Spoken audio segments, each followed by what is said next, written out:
Konnichiwa, motherfuckers! Welcome to this week's episode of Video Ferox, where I'm here with my close personal friend Bruce Lee because 50 years ago this July, Enter the Dragon came out.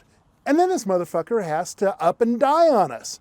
So that's why we're going to be spending the month celebrating his life with a whole bunch of Bruceploitation movies. That's right, we're going to be milking the dragon all month long. And we're starting off with The Game of Death, his very last movie-ish. So sit back, enjoy the trailer, and we'll be right back.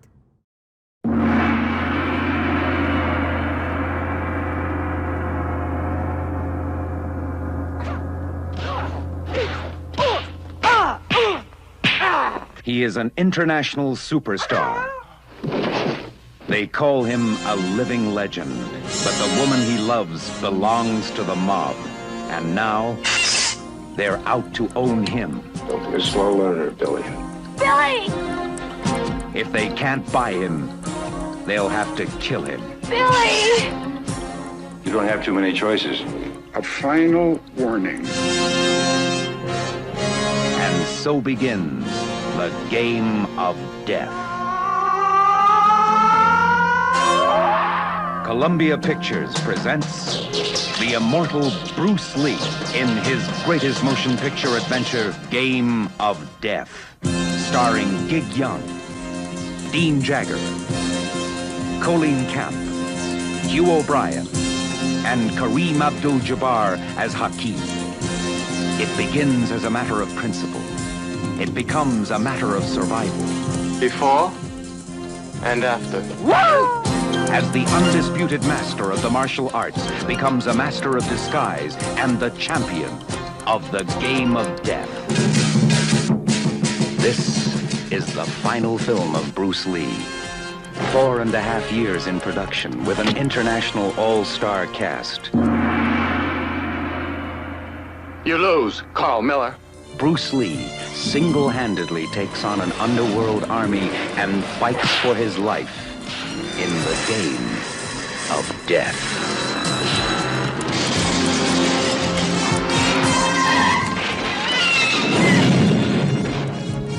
The final film of Bruce Lee.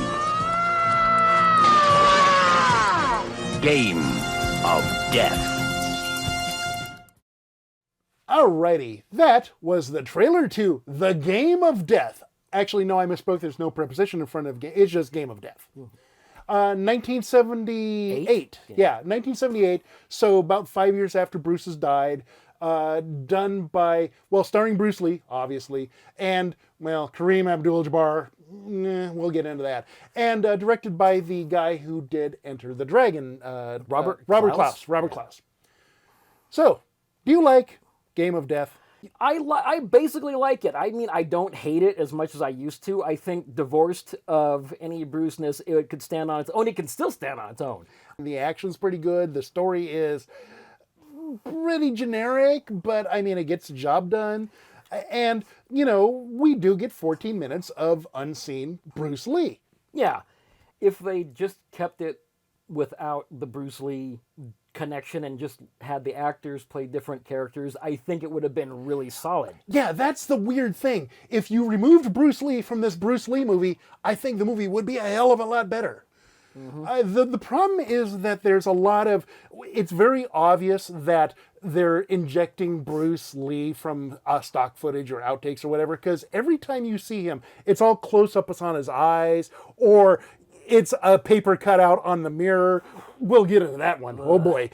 But every time one of these little tricks shows up, it takes me out of the moment and say, okay, I'm watching a movie that doesn't have Bruce Lee in it, even though it's a Bruce Lee movie. The thing about this is the martial arts in this movie is really solid. It's not like those cheap 16 or 35 millimeter Bruceploitation movies from Hong Kong and mainland China. Well, did you notice who the stunt coordinator and fight director was for the movie? Was it Bob Wall? No, it was Sammo Hung. It was Sammo. And he's in it. Yeah. And Sammo's in it. And Sammo is absolutely really good at aping Bruce Lee's style. I mean, I'd give it a C+. I mean, the exploitation is what really kind of just makes it go, ugh. Especially at the beginning with the damn cutout of Bruce over on a mirror. That just always freaks me out. I can't help it. It's just, why? It's creepy. Tell you what, we will talk about that in the upcoming section. So let's get to the spoilers. Yes, spoilers. I am your father. So the movie opens like a fucking James Bond movie. I mean, quite literally, you cannot get any more mid-70s James Bond than the opening of Game of Death. Setup for this, in my mind, is Enter the Dragon, because I mean, with Bruce playing the secret agent who's got to infiltrate this island, this was the perfect setup for him to play this Bondian character that has to go and basically run away from the mob while trying to juggle a film career and keep his girlfriend safe. And it kind of has this whole feel of the action movies that were coming out at the time. I'm talking just purely on a superficial level. The score is by fucking John Barry, who did a couple of James Bond movies. Just a couple. And the opening credits are these, well, it's a Game of Death, so it's a casino theme. Yeah, Casino Royale kind of thing. Casino Royale. So you got cards flying around and like the roulette wheel flying around and cards spinning. And I mean, it's a fucking James Bond opening. Oh man, could you imagine him sitting down and saying, Lee, Bruce Lee? They open with Chuck Norris and Bruce Lee fighting in the Coliseum from Way of the Dragon, and they're interspersing into the credits. And so, yes, it's a whole bunch of stock footage for a movie that you have seen, 2, 3, 4 years ago. But, hey, that's Bruce fighting Chuck Norris in a pretty good fight. It's like this minor mafia operating in Hong Kong. They're all Americans, and they want to lean on Billy Lowe, this martial artist, actor, by causing an accident that nearly kills him. After they yell cut, because they're shooting Way of the Dragon, and they intermittently cut back to the film crew standing just offside. And so our Bruce Lee comes over, and all of a sudden this big stage light, one of the 100-pounders, crashes down. That could have been a lot closer, Mr. Bruce Lee. Why don't you come sign with us? And this is when they first start using the stock footage just inside the movie after the credits of Bruce looking up, taken clearly outside, whereas this is obviously a film set, not the actual Coliseum. What the movie does, it does its level best to obscure the fact that's not Bruce. So you don't get any close-ups on the body double for Bruce. You see him all in long shots. It's all super close-ups. It's all in light and shadows.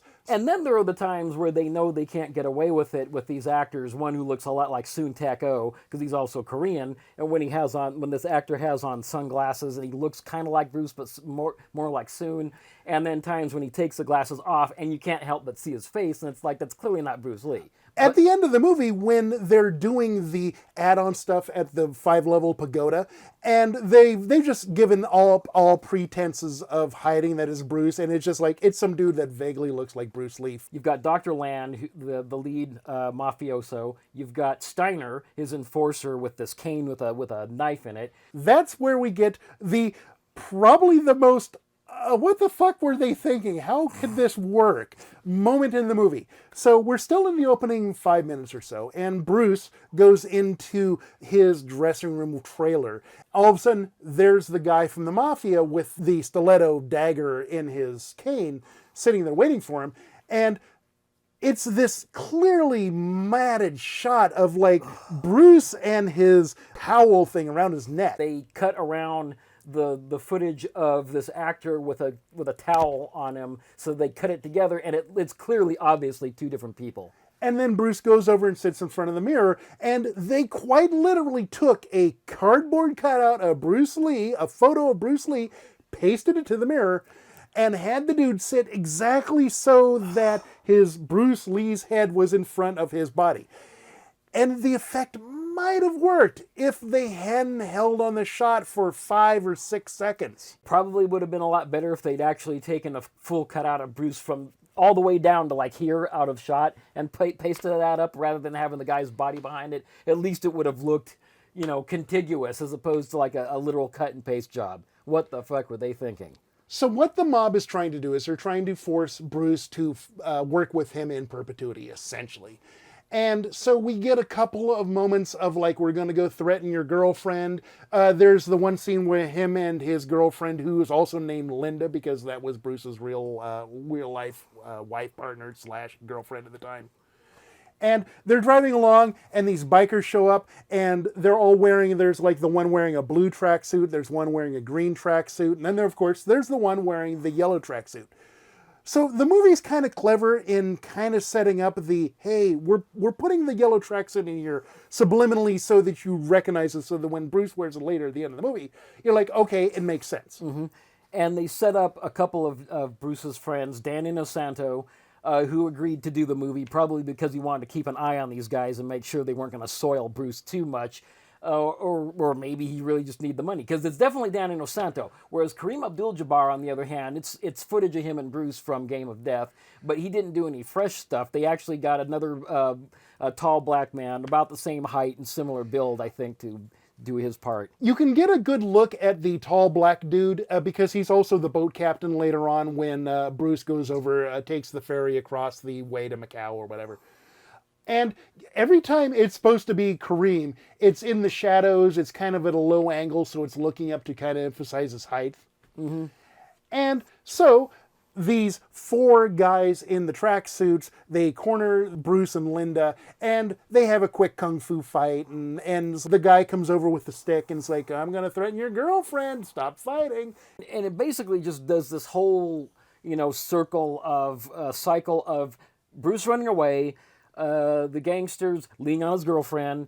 So, of course, the irony here is that here is our Bruce Lee being shot on set because they're doing another shoot for Way of the Dragon.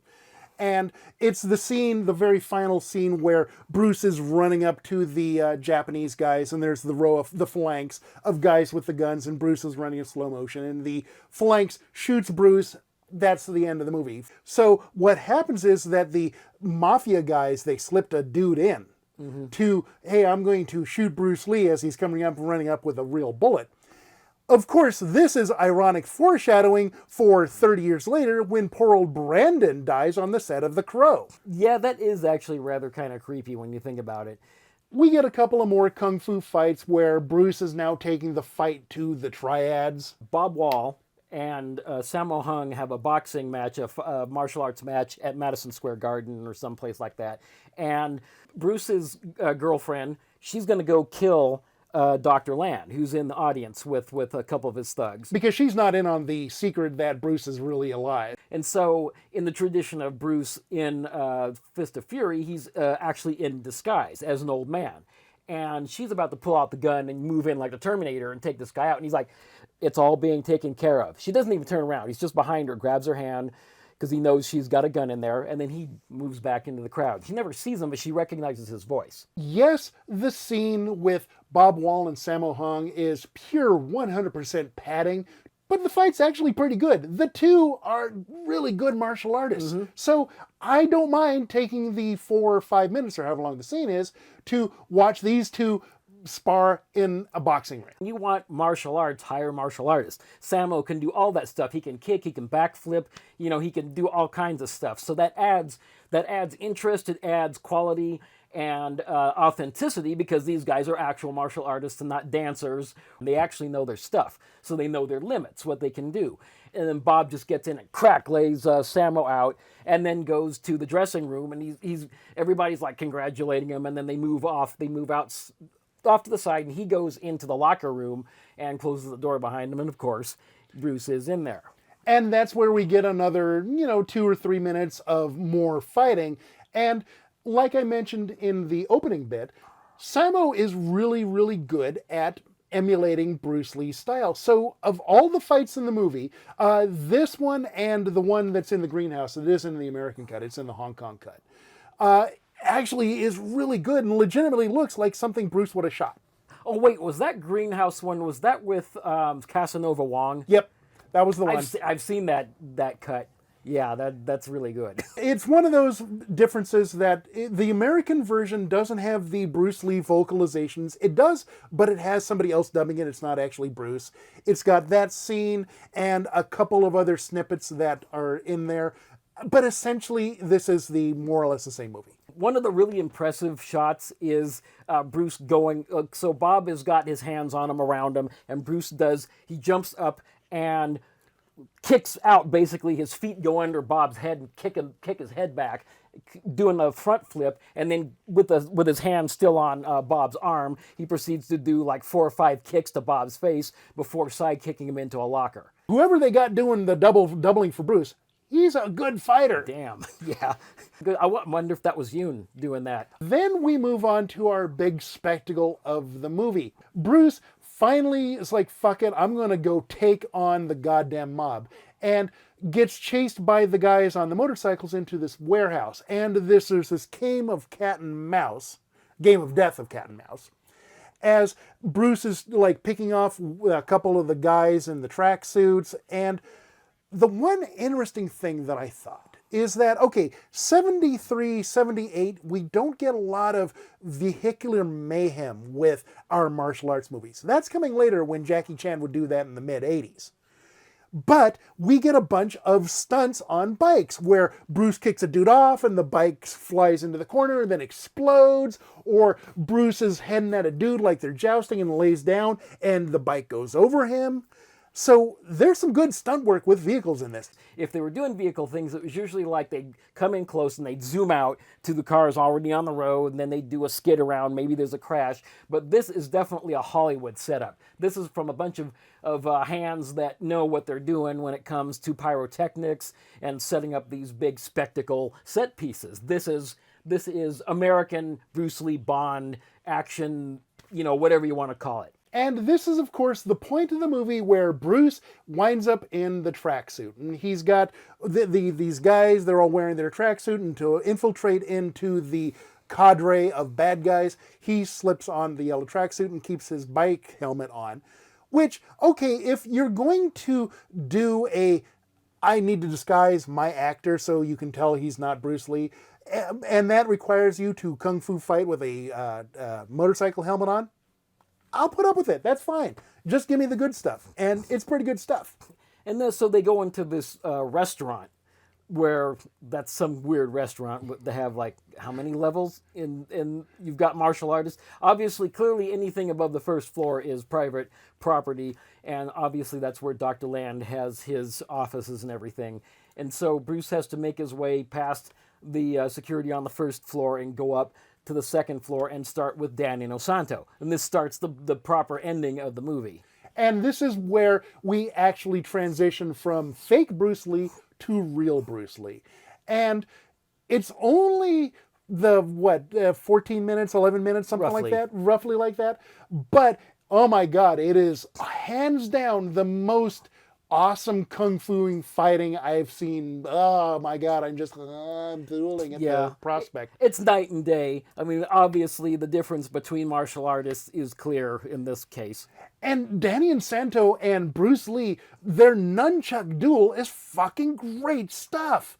I mean, okay, Bruce has always been experts with it. I mean, you go back and you watch Enter the Dragon and the scene in Dr. Hand's lair with the nunchucks, great stuff. We get more of that here. But Danny's able to keep up with it pretty close, blow for blow. When Danny was training with Bruce, he was also teaching Bruce some of his the stuff from the Philippines, because he was an Eskrima expert, and so Penjak Salat or something like that. I mean, they were teaching each other. They were trading stuff back and forth so Bruce could be a better rounded martial artist, because, I mean, he absorbed everything from fencing to boxing. He used to project in his basement Muhammad Ali when Muhammad Ali was bouncing around, and Bruce would imitate that. That's where he got that from. And so we get up to the next level of the Jilanjie, and his martial art style, he's a karate dude. So his style is he turns on the red light. It's like when you step into the red light, this is the death zone. If you don't want to die, don't step into the red light. This one is advanced locking and tossing technique. So it's not as flashy, but it just demonstrates how great they were at actually grappling and doing the physical work, and not just the flash and the excitement and stuff. It's showing them in fine form. And when I say that this of the three fights is the least exciting for me, is not me throwing shade at it. It's still a fucking awesome fight, and I still love it. But if I had to pick one of the three, I'd put that at the bottom. Yeah, I mean, this is the meat and potatoes. If you want something with a bit more flash, then definitely the Danny. And if you want one that's more intense and kind of like, yeah, then of course the one between him and Kareem, where they're just dishing out at each other. Because Kareem is the one that basically hands Bruce his ass on several occasions where he's just like staggering. And that's, of course, the person on the third floor of the pagoda, Kareem Abdul-Jabbar. And now this, for a little bit of context, was before Kareem was really big. He hadn't quite made it big in basketball in America yet, so he wasn't necessarily unknown, but he wasn't a known quantity. My favorite shot, probably the entire thing, is when he runs upstairs and he gets the one good look at Kareem when Kareem stands up. And it's just this, holy shit! Whoa, and he's just, what the fuck? Bruce and Kareem, their fight is a lot of grappling and a lot of rolling around on the ground and a lot of Bruce trying to overpower Kareem, Kareem trying to overpower Bruce. So it's got a lot of physicality to it, but it doesn't, and there's a lot of exchanges of blows and stuff, but there's a lot of quiet moments too, where they're just trying to grapple. Because up until then, he'd been fighting guys whose martial arts styles were, although they were slightly adaptive, were mostly inflexible because they were based on predetermined forms that didn't have the ability to adapt. So when they came up against something they couldn't handle, Bruce beat them. Not easily, but he did beat them. Whereas Bruce said that Kareem's character, originally called Mantis, represents Jeet Kune Do, an unknown form, and that they're going at each other. Basically, they have the same martial arts form. They're adapting to each other as they go. And so Bruce, after dealing the death blow to poor old Hakeem, Steiner comes down and Bruce is hiding behind the stairs. And at this point, this is where they just give up every pretense of hiding that is not Bruce Lee. Because you can full on see the actor, you can full on see his face, and it's clearly not Bruce, but fuck it, whatever. They have a quick fight. He goes on up to the top of the pagoda, and that's where he meets the evil doctor and his wax head. Steiner had previously had this Chinese artisan making this life-size suicide statue with slashed wrists as obviously a hedge against somebody actually infiltrating and getting to him. This was meant to put them off if they didn't come up and inspect it and they go, God damn it, turn around and leave, then Dr. Land could get away. But he was betrayed by a squeaky door, and Bruce says, like, where's that squeak coming from behind that giant mirror? I wonder what's up with that. And so he kung fu's his way through the giant mirror. And then we get this really glorious shot of Dr. Land falling down these, what looks like those Spanish tiles on top of this Chinese building, and then hits every single neon sign with his head on the way down.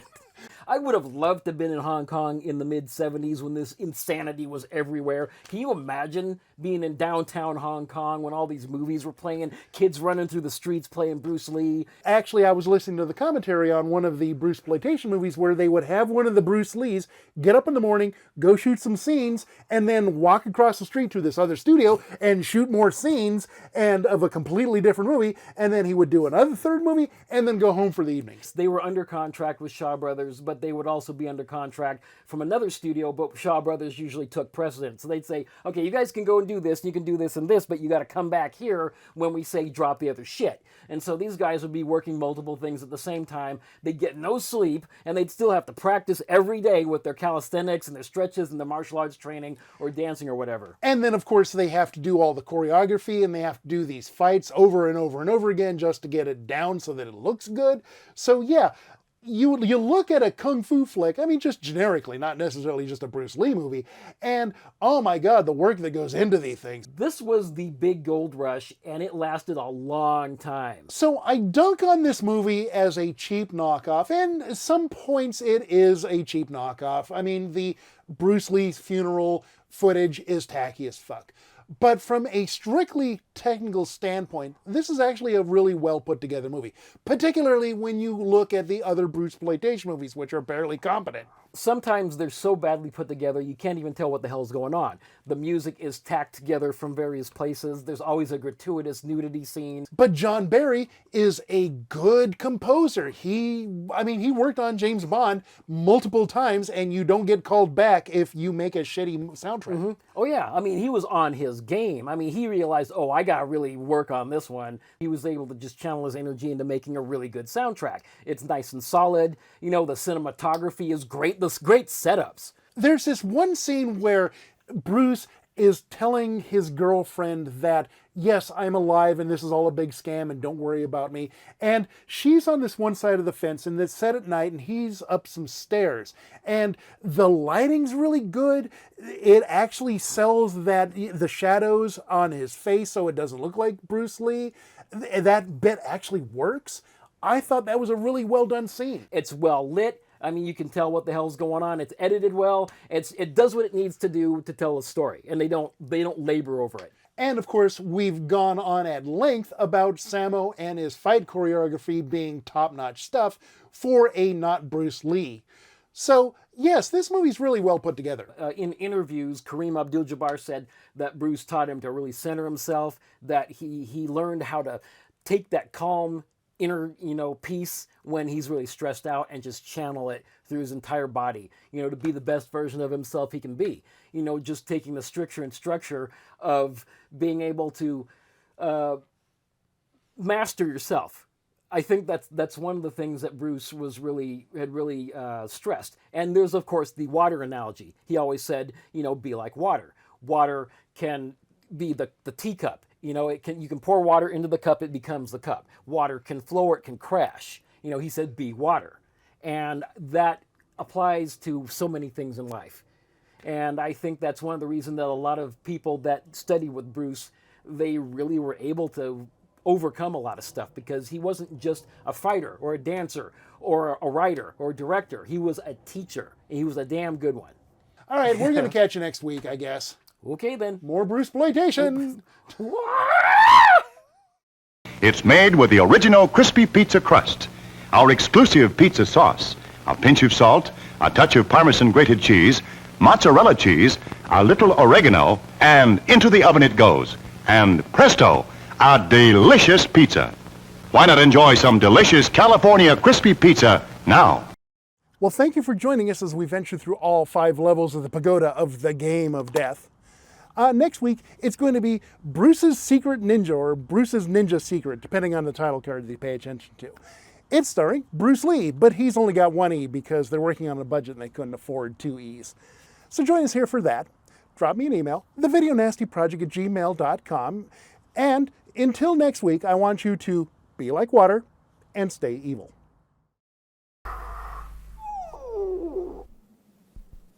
How'd you like that?